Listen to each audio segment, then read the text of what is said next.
I am excited for tonight. We're gonna start a new season. All right, it's a new season, and we're closing out summer. Sorry if you're going back to school. I apologize, but I don't at the same time. You know, pay your dues, go back to school, whatever.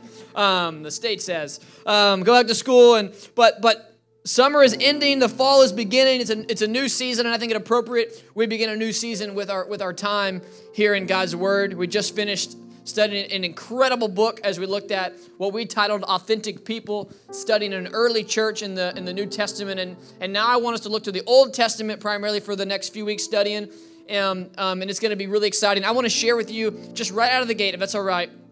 I'm going to get with the title of this series and then the title of the message in just a minute, but I want to share right out of the gate. I want to give you the story that we're going to be moving from tonight, moving into the next few weeks, is the story of Moses and God's people.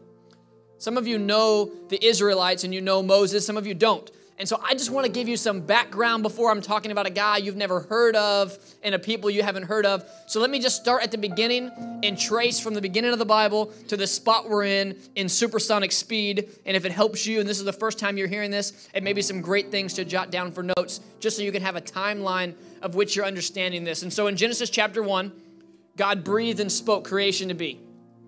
In Genesis chapter 2 and 3, sin enters for the first time. I mean, is that quick or what? Look at us. We're so messed up. Don't feel bad at yourself for sinning this week, because that's the way it started, right? Fast and out of the gate. Chapter 3 and 2, sin enters the world, and Adam and Eve are moved out of the garden. Genesis chapter 5 through 9, this is where Noah builds the ark. The earth floods, and essentially, just being very blunt, everybody dies except for Noah and his family on the boat.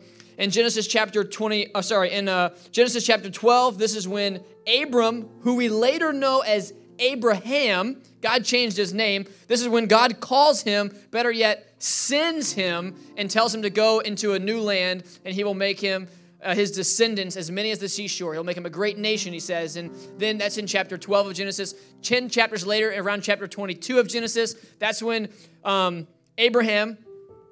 same person, finally has a son, Isaac, and he's challenged to offer his son as an offering to the Lord, in which he doesn't have to, but he goes through almost to the point of offering his son to the Lord. After that, Genesis 27, then we see Jacob and Esau. You might have heard an amazing message before from Pastor Sam on the birthright and the soup from Jacob and Esau. If you haven't heard the message, you can go on YouTube and you can check it out. And then we see in Genesis 35, the same character, Jacob, his name gets changed to Israel, which is what is leading into God's people, the Israelites, all right? So you're getting this. And then after that, in Genesis chapter 41, anybody ever heard of Joseph? He had a coat. It was very colorful. That's what a lot of people know. Joseph, he was thrown into a pit and then to a palace, and then he ended up providing for all the people in the midst of famine. You can find that in Genesis chapter 41. And then basically as Genesis, the first book of the Bible, is ending, it says that Joseph dies. He dies of old age. I think he was over 100 years old. And that God's people just begin to multiply and are fruitful, and things are on the up and up, and things are going well. And then all of a sudden, if you'll go and read the very beginning of Exodus and the very end of Genesis, you'll see something happens. And all of a sudden, God's people that were multiplying and thriving and prosperous fall into punishment and hard labor and hard bosses and struggle, which then turns into all-out slavery. And God's people that were thriving and multiplying and living off the land and doing so well, all of a sudden now, just in a few short sentences, have become slaves to the enemy. And they spend a little while in this state until a new, let's use the word evil, just for our cinematic people in the room, a new evil king comes along and says, you know what? I'm sick of God's people. He wouldn't call them that, but sick of these people continuing to grow and expand. Even as we put them under slavery, I'm so sick of that. Let's start killing the firstborn male. He decrees that happens. Let the new baby girls live, but let's not let them continue to grow, so let's get rid of the males. Well, one mom was not okay with that. So she took her baby boy, put him in a basket, and floated him down the river in hopes that he would be spared from death. And his name was Moses. And this is the story that I want to come into and share, because it's Moses who then gets to be grafted in and adopted in to the palace under Pharaoh, really the opposite of God's people, the enemy. And he's brought up in that home, and he sees these things. And then it's Moses, as he's growing up, he sees how he knows who his people are. And so he sees how they're being treated as slaves. And he doesn't like that. And so he doesn't know what to do. He's confused. And so he kind of mishandles himself. But then he did the wrong thing. And so he runs into the desert, flees, scared, meets some people that are there. And it's eventually there where God calls him and says, you're going to go and you're going to set my people out of captivity. He eventually obeys God. He goes in. You remember the story. There's the plagues. And Pharaoh's like, no, I'm not going to let the people go. And Moses is like, you're going to let them go. And the plague happens, and the plague happens, and the plague happens. And there's all these plagues. And then finally, Pharaoh says, you know what? You can let the people go. And Moses takes God's people, and they are finally free. And they gather up all their stuff. And they gather up all their people. And they start heading out. And you know where Moses takes them? You know where God takes them? To the middle of nowhere. And this brings us to what I believe will be a perfect series title for us. Because this is where I believe God really begins to do some work in our lives. And yet, it's the last place we often want to go. I want to show you the text that we jump into in Exodus chapter 13, starting in verse 17. It says, Pharaoh let the people go. God did not lead them by way of the land of the Philistines, although that was near. Anybody ever seen, like, I know where God wants to take me, and this way seems shorter? Like, God, if you would just give me $10,000, I would get where you need me to go a lot faster. Right, God? I mean, you've told God how much money he needs to give you. No, I'm the only person that tells God how much money. Okay, all right, that's fine. I'll be the standalone. I've told God, if you'll just give me this amount of money, then I'll be able to do exactly what you're calling me to do. For God said, lest the people change their minds when they see war and return back to Egypt. But God led the people around by the way of the wilderness towards the Red Sea. So let me explain to you, because I want to make sure you get in the fullness of this. It's time to go out of slavery into freedom. Moses leads God's people, the Israelites, to go out of here. But as they're leaving, instead of going the way that was near, the way that would seem best, they start going into the wilderness. You can imagine their confusion. Hey, buddy, somebody travel up to Moses. Hey, you know what? You, pal, can you go up there and tell him we went right instead of left? This way is the best way. We all know where we're going. The land that God has promised us, we know where we're going. So let's just go ahead and, there's water this way. There's some more trees this way. Let's go ahead and go this way. They get up to the front, and Moses said, sorry, guys, God said to go into the wilderness. Well, then they travel that line all the way back. And you know why? It says in here, it gives us the reason. It says, because there was war happening on the short path. He wasn't afraid of the war. He was afraid that they didn't think they could travel past war. Now listen, the war was not even their war. He's like, listen, I got to take you over this way, because if I bring you that way, you're going to see someone else's battle. It's not even your battle. You're going to get so scared, you're going to run back into slavery. We're wondering, God, why did you bring me to the middle of nowhere? Because if I took you through the city, you would have got so distracted looking at everyone else's sickness. You would have got so distracted looking at everyone else's addictions. You would have got so distracted looking at everyone else's hurt. You would have got so distracted by the war that was going on in them. You would have said, I'm turning around and going back. He knew where they needed to go. They needed isolation so he could teach them the way of the wilderness, which I think is an appropriate title for us tonight. This is where he says, but God led the people around by the way of the wilderness toward the Red Sea. I want to talk to you tonight about the way of the wilderness. This is the way that leads us to the middle of nowhere. This is, if I'm being honest, the way that I never want to be led. I always want to go the near way. Anybody else? I don't want to go the hard way. I don't want to go in the middle. I don't want to go in nowhere. I don't want to go in the wilderness. I want to go the way that is near. The way of the wilderness. You see, at this time, God's people are being brought by the way of the wilderness, but a few years, and by a few I mean a lot, a few years later, Jesus, what does it say in the Gospels? Jesus, being led by the Spirit, where did he go? To the wilderness. You know why he had to go to the wilderness? He had to go to the wilderness because up until that point, no one had won the battle of the wilderness. And he had to go and say, you know what? I mean, I put back translation. I'm sick of everyone else losing the battle. I'm going to go beat it for them. I'm sick of sin having its rampage on the people that I created. I'm going to go defeat sin on behalf of all the people. I'm going to take that and put that on my back because I am Jesus, and here we go. So where did he start? The same place we all have to start. The same place God's people start, and the same place many of us are at right now in our life. The wilderness, the middle of nowhere. And it's in the middle of nowhere that Satan tempted him. And it's in the middle of nowhere that he overcame temptation. And it's in the middle of nowhere that his destiny was challenged. But it's the wilderness for 40 days that we see Jesus overcome temptation. That sets Jesus into the direction of his ministry.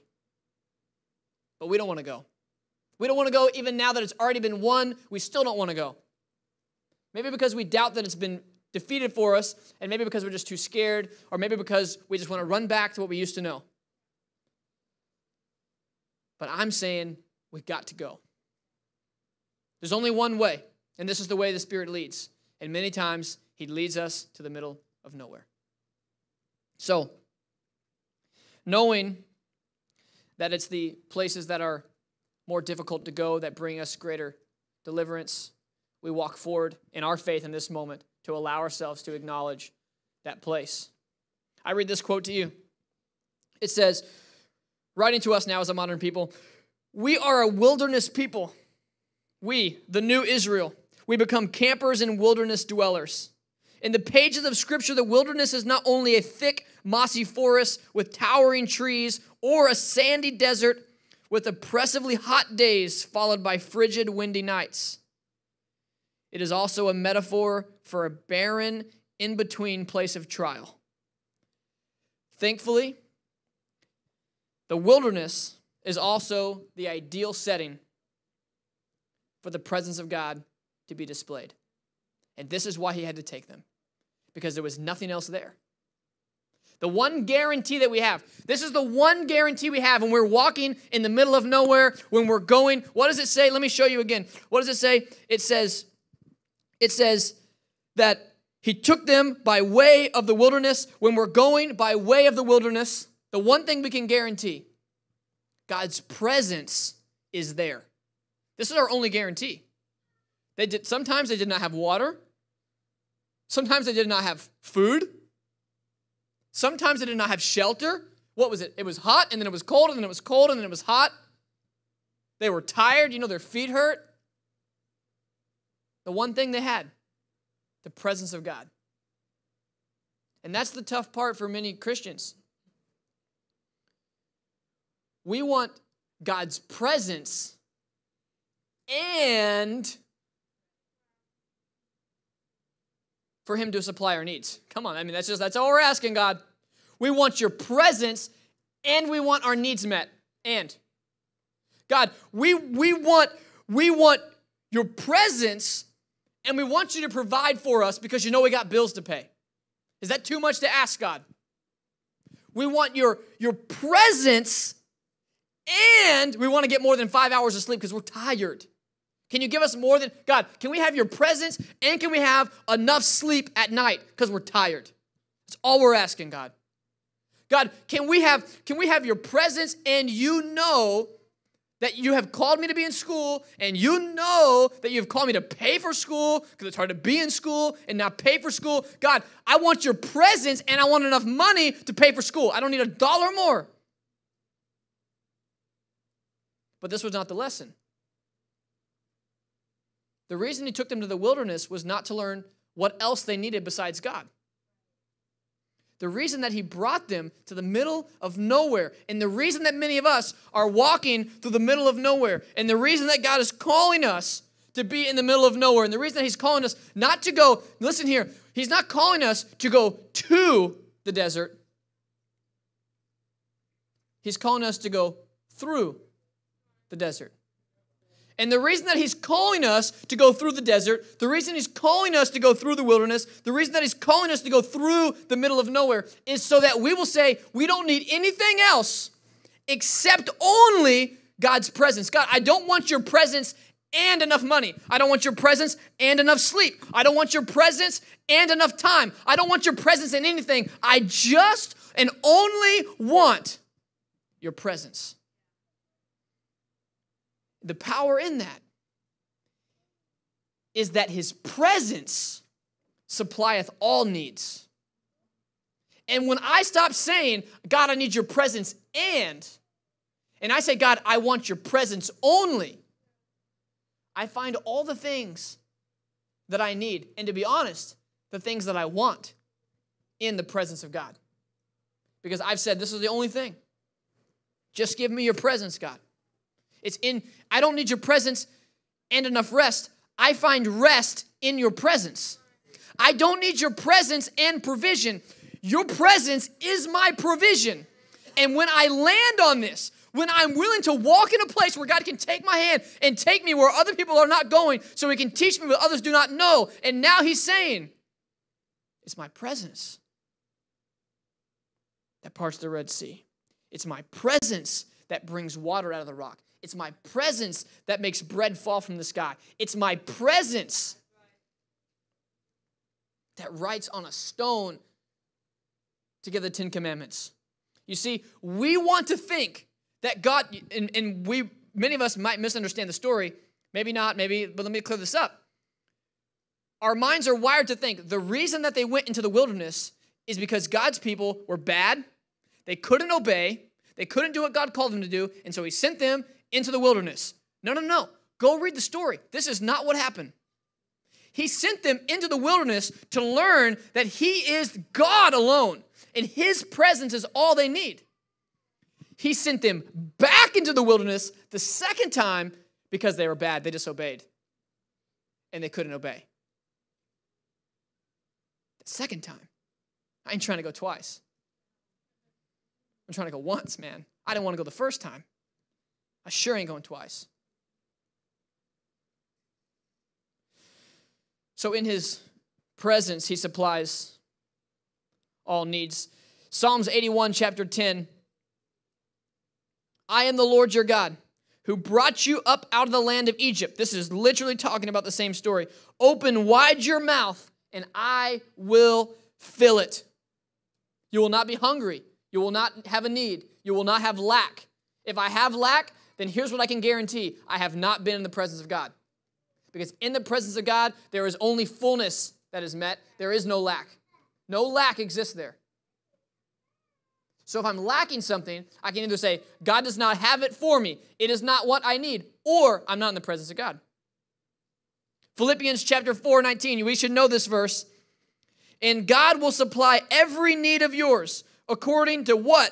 His riches in glory in Christ Jesus. He does not supply your needs. He does not supply some of your needs, all of your needs, every need according to your bank account, according to your smartness, according to your education level, according to your ability that you can lead people, according to how your average salary, but according to his riches, he supplies every need.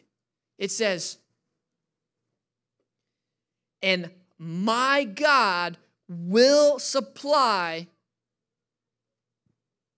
So why do we ask him like we're asking for a favor when we're asking for what's already been promised? Which is it? Are you asking for a favor or are you asking for what's been promised? If you're asking for a favor, you got to beg, get on your knees, be like, Lord, please, Lord, please. If you're asking for a promise, you say, okay, God, here I am. You spoke. I'm in your presence. Which is it? The first thing I need to take away tonight is that we don't need his presence and provision, but that his presence is provision. And when we can step past that, we've taken one more step through the middle of nowhere into where God is calling us to be. This is the way of the wilderness.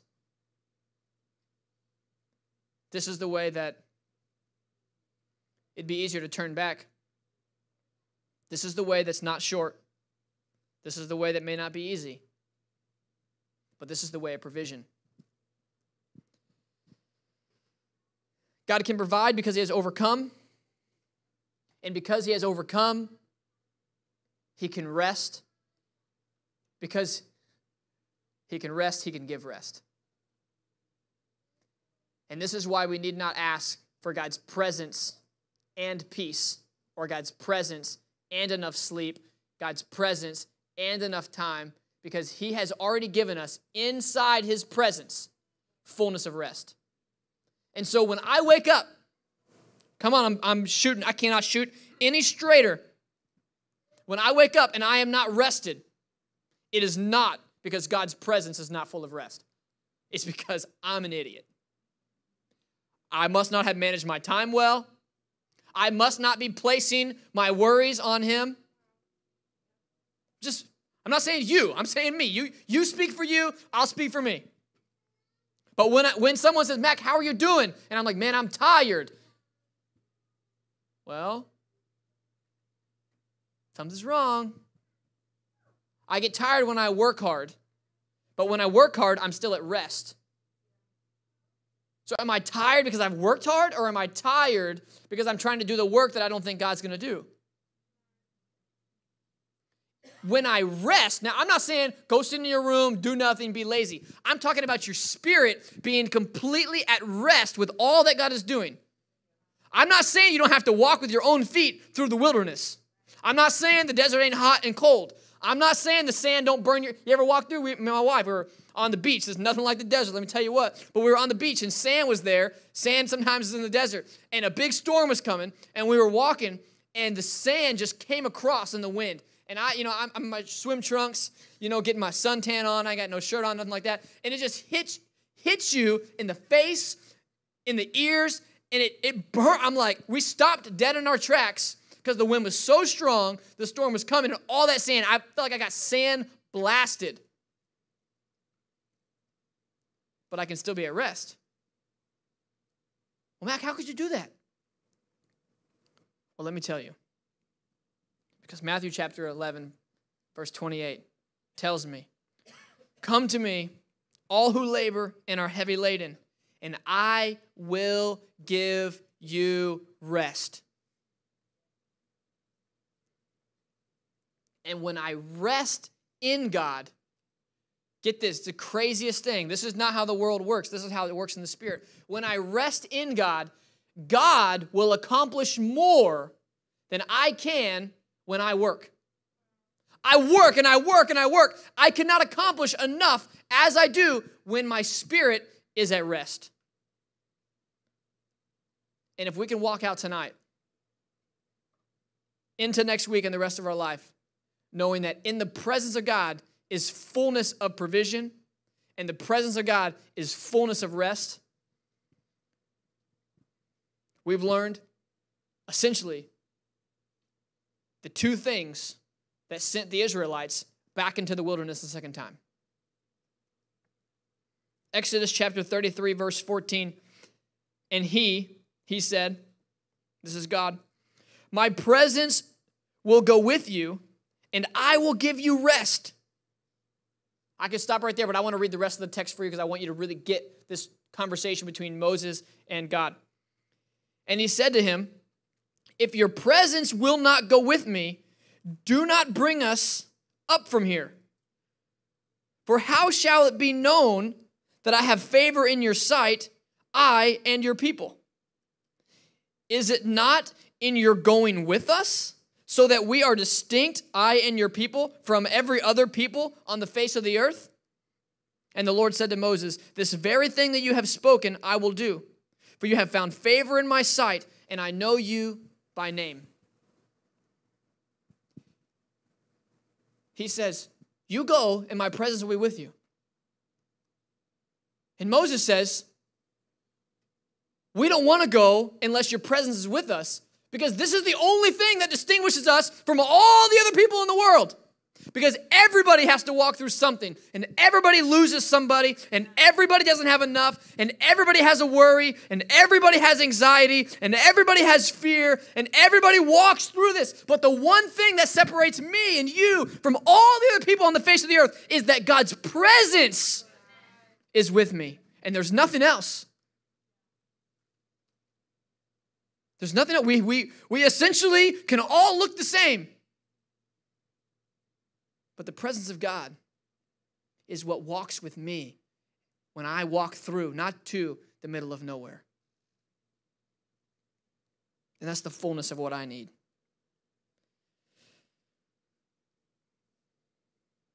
So they're in the desert.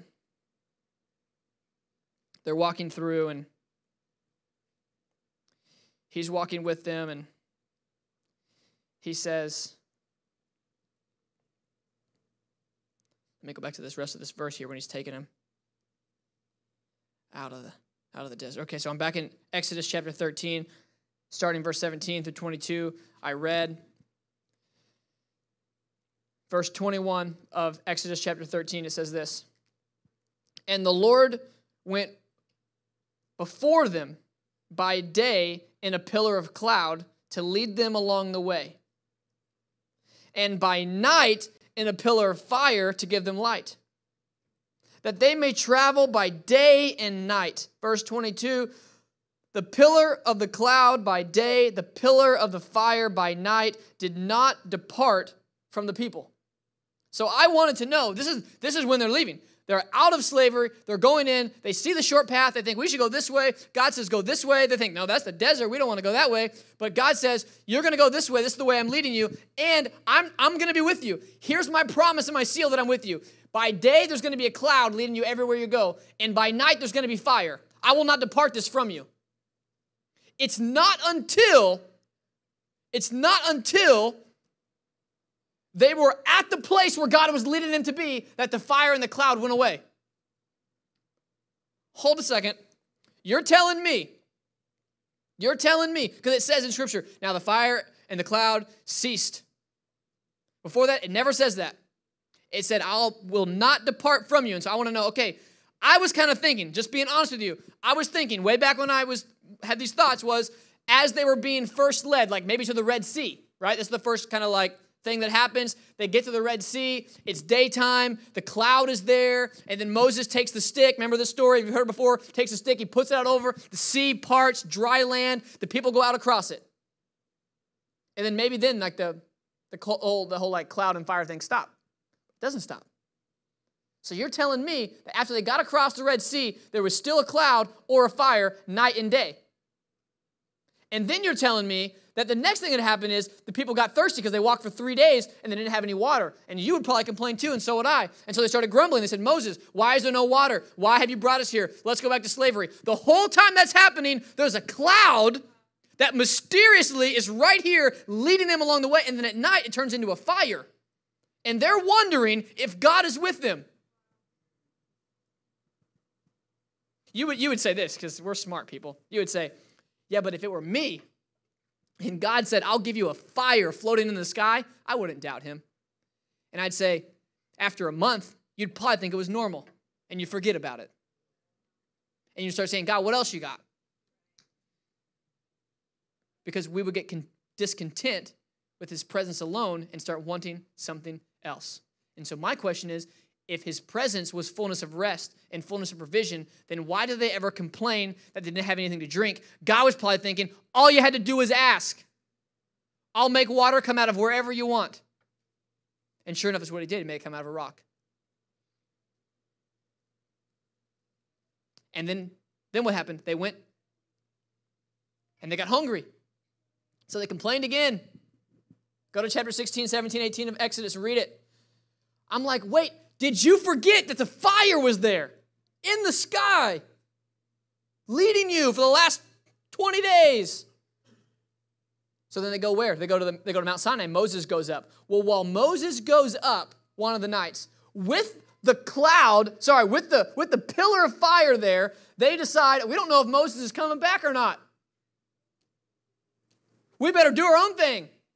So they make an idol. They get all their gold and their silver. Well, first of all, they had, be impressed. They get it all together, and they make an idol before Moses can even come down. Moses comes down. He's so mad. He has the 10 Commandments. What does he do with them? Smashes them suckers, man. Can you imagine how mad he would be? I just went up there for 40 days to get these. Did you not see the fire in the sky?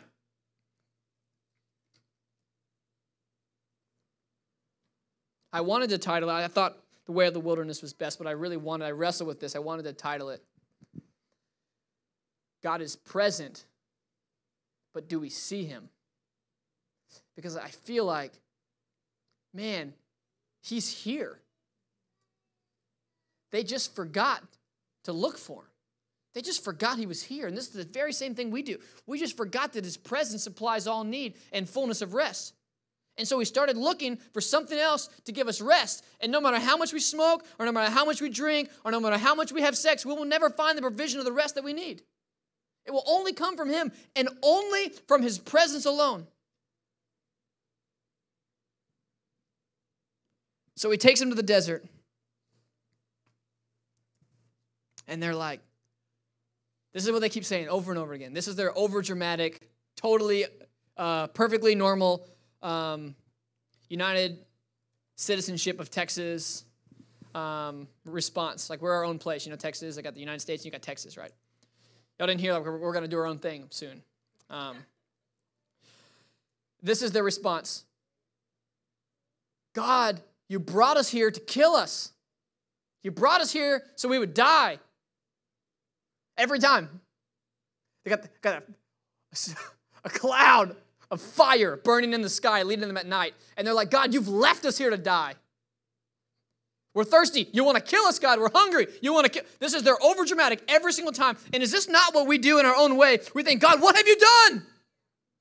Somehow you knit me together in my mother's womb and you birthed me out of a canal, and then here I am, and I'm walking on legs in a globe that's spinning, and somehow I've had enough up to this point, and I haven't died despite my own efforts. And now I'm saying, wait a minute, God, have you forgotten about me?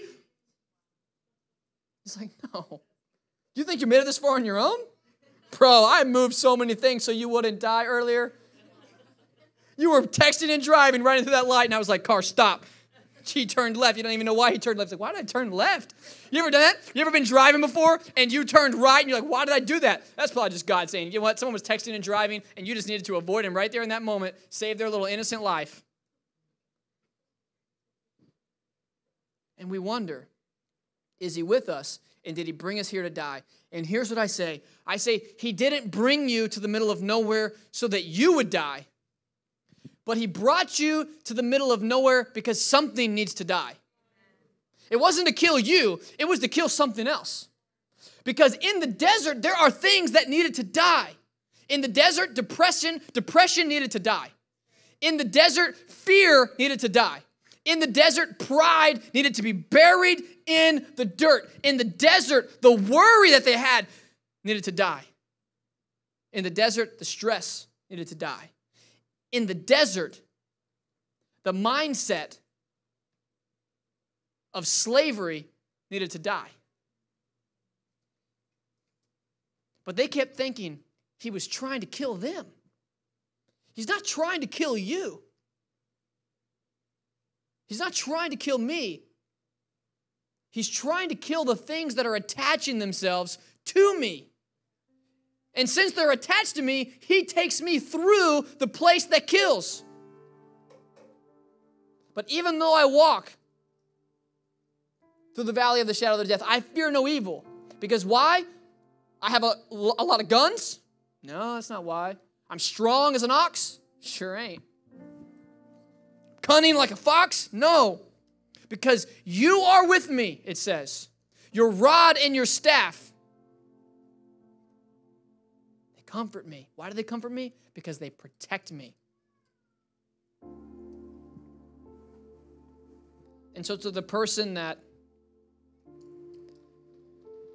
and I believe this is all of us in one way or another, to the person that's in the middle of nowhere, I say to you, he's not trying to kill you. He's trying to push you through.